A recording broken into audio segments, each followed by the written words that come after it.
तापसी की बात सुनकर सब लड़कियां चुप हो जाती हैं। वहीं दादी और साहिल के होठों पर एक मुस्कुराहट आ जाती है। तभी तापसी फिर से कहती है, यार ये भी तो इंसान ही है ना, अचानक गिर गई तो इसमें कौन सी बड़ी बात हो गई। वैसे भी इन्होंने को सब कुछ जानबूझकर तो नहीं किया और गलती भी किसी से भी हो सकती है। तभी दादी और साहिल नीचे आते हैं। उनके आने की आहट सुनकर सब लड़कियां चुप हो जाती हैं। दादी नीचे आकर कहती हुई हैं, क्या हुआ पुत्र। जो औरत गिरी थी उसका नाम जया था। जया कहती है, कुछ नहीं मैडम, मैं बस जूस लेकर आ रही थी, गलती से मेरे हाथ से वो जूस इन सब के ऊपर गिर गया। दादी ये सुनकर कहती हैं, कोई बात नहीं जया, तू ये सब समेट मैं अंदर चली जा। फिर दादी उन सब लड़कियों की तरफ देख कर कहती है, हाँ तो कुड़ियों, मैंने अपना केयर टेकर चुन लिया है। दादी की बात सुनकर सब लड़कियां हैरान होकर उनकी तरफ देखती हैं। तभी उनमें से एक लड़की कहती है, पर आंटी इंटरव्यू तो अभी तक हुआ ही नहीं ना। फिर आंटी फिर आपने अपनी केयर टेकर कैसे चुन ली। दादी हंसते हुए उस लड़की से कहती हैं, पुत्र जो अभी तक हो रहा था तुम्हें क्या लगता है वो क्या था, वो इंटरव्यू ही तो था। ये सुनकर सब लड़कियां एक दूसरे को देखते हुए अपना सिर झुका लेती हैं और फिर दादी कहती है, साहिल की तरफ देखकर कहती है, साहिल पुत्र इन सबको बाइज्जत घर से बाहर भेज दे। साहिल जी दादी। तापसी भी उन सब लड़कियों के साथ जाने लगती है। तभी दादी उससे कहती हैं, तू रुक यहीं। तापसी दादी की बात सुनकर वहीं पर रुक जाती है। दादी तापसी से कहती है, ओए पुत्र तेरा नाम क्या है। तापसी दादी की बात सुनकर कहती है, जी मेरा नाम तापसी सूद है। ये सुनकर दादी कहती है, बहुत ही सुंदर नाम है, पर तू वापस कहाँ जा रही है। दादी की बात सुनकर तापसी थोड़ा कंफ्यूज होकर कहती है, वो आपने ही तो कहा था ना कि। दादी तापसी की बात को समझते हुए कहती हैं, अरे वो तो उन सब लड़कियों के लिए कहा था, तेरे लिए थोड़ी ना कहा था। अरे तुझे तो ये नौकरी मिल गई है। दादी की बात सुनकर तापसी खुश होती हुई कहती है, मैं दादी। दादी तापसी को ऐसे देखकर मुस्कुराते हुए कहती है, हाँ पुत्र। अब तापसी जल्दी से दादी के पैर छूते हुए कहती है, थैंक यू दादी, थैंक यू सो मच, मुझे इस नौकरी की बहुत ज़रूरत थी। फिर वो अपने मन में कहती है, अगर ये नौकरी मुझे नहीं मिलती तो जीज और दी के लिए और ज़्यादा प्रॉब्लम हो जाती। दूसरी तरफ रूस में एक घने जंगल के बीचों बीच एक लकड़ी का कॉटेज बना हुआ होता है। उस कॉटेज के बाहर एक वैन खड़ी थी जिस पर कुछ छोटे छोटे बच्चों को बैठाया जा रहा होता है, जो इस वक्त नशे में लग रहे थे। अंदर से एक आदमी के चीखने की आवाज़ आ रही होती है। उसकी चीखें इतनी दर्द भरी थीं जिसे सुनकर किसी के भी रोंगटे खड़े हो जाएं। उस आदमी को कुछ गार्ड्स बहुत ही बेरहमी से अपने हाथ में पकड़ी हुई बंदूक के पिछले हिस्से से मार रहे होते हैं।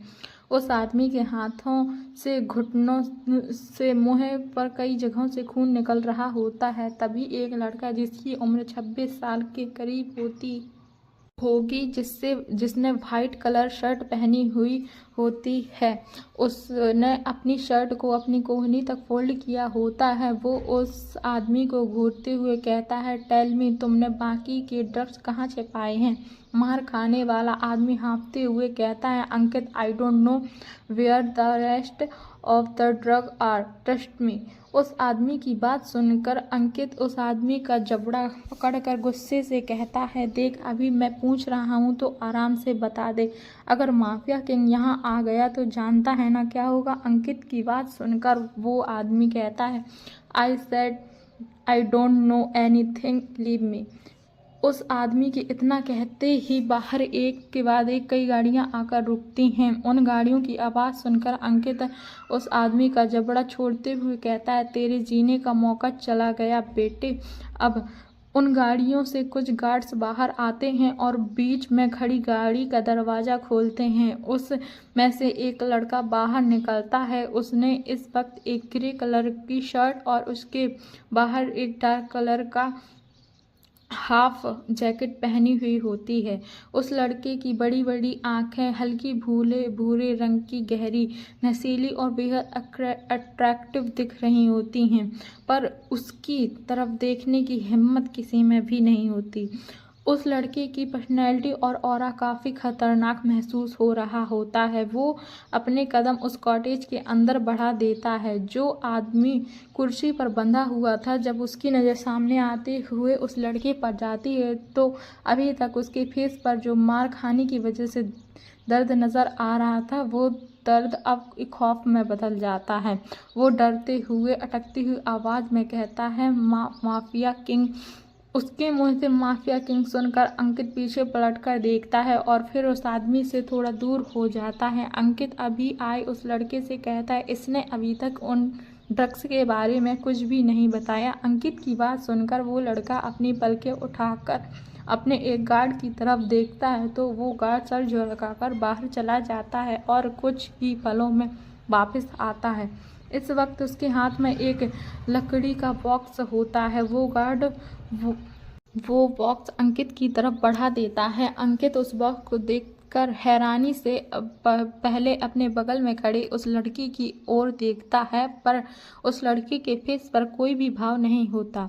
ये देखकर अंकित को वो बॉक्स पकड़ लेता और फिर उस बंधे हुए आदमी से कहता है, ये तुम्हारा लास्ट चांस है, बता दो और बच्चियां कहाँ पर हैं।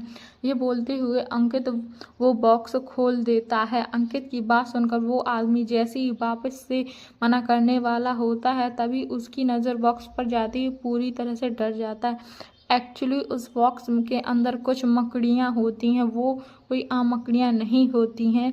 वो ऐसी मकड़ियाँ होती हैं जो खून देखकर पागल हो जाती हैं और खून के साथ साथ मांस को भी खा लेती हैं। उन मकड़ियों का जहर इतना खतरनाक होता है कि जिसे भी वो मकड़ी काट ले, इंसान की पूरी बॉडी में इतना दर्द होता है जैसे लाखों सांप एक साथ डंक मार रहे हों। उन मकड़ियों को देखकर वो आदमी एकदम से चिल्लाते हुए कहता है, no no, I will tell you, you where the rest of the drug are kept, all the information about those drugs is on my phone. Ankit उस आदमी की बात सुनकर अपने सामने खड़े लड़के की तरफ देखता है तो वो लड़का अपना एक हाथ अपनी पॉकेट में डालकर कहता है, किल इट, और उस कॉटेज से बाहर निकल जाता है।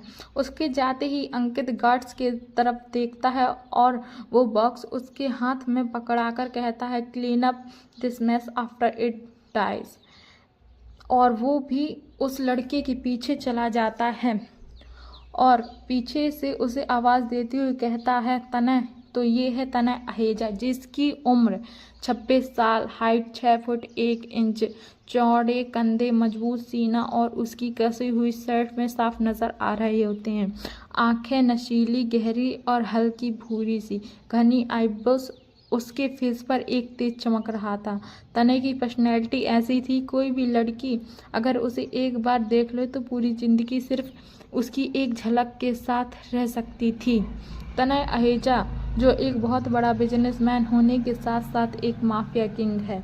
तनय के कई तरह के बिजनेस थे, ऐसी कोई चीज़ नहीं थी जो तनय के बिजनेस में ना आती हो। अंकित जल्दी से तनय के पास आकर कहता है, दादी ने अपने लिए केयर टेकर रख ली है, साहिल का फ़ोन आया था। अंकित की बात पर कोई जवाब न देते हुए तनय अपनी गाड़ी में बैठ जाता है, जिसका दरवाज़ा ऑलरेडी गार्ड ने खुला हुआ होता है।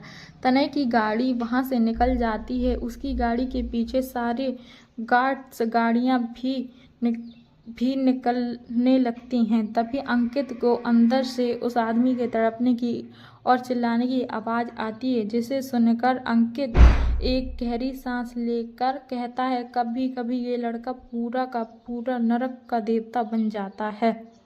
वहीं मुंबई में तनेजा हाउस में साहिल ने तापसी को दादी की सारी मेडिकल प्रॉब्लम और उनकी दवाइयों के बारे में समझा दिया था और उनकी मेडिकल फाइल्स भी उसे दे दी होती है। तनेजा हाउस काफ़ी बहुत बड़ा होता है। दादी का एक रूम फर्स्ट फ्लोर पर था तो तापसी को भी दादी के पास वाला रूम दिखा दिया गया था। साहिल का रूम सेकंड फ्लोर पर था।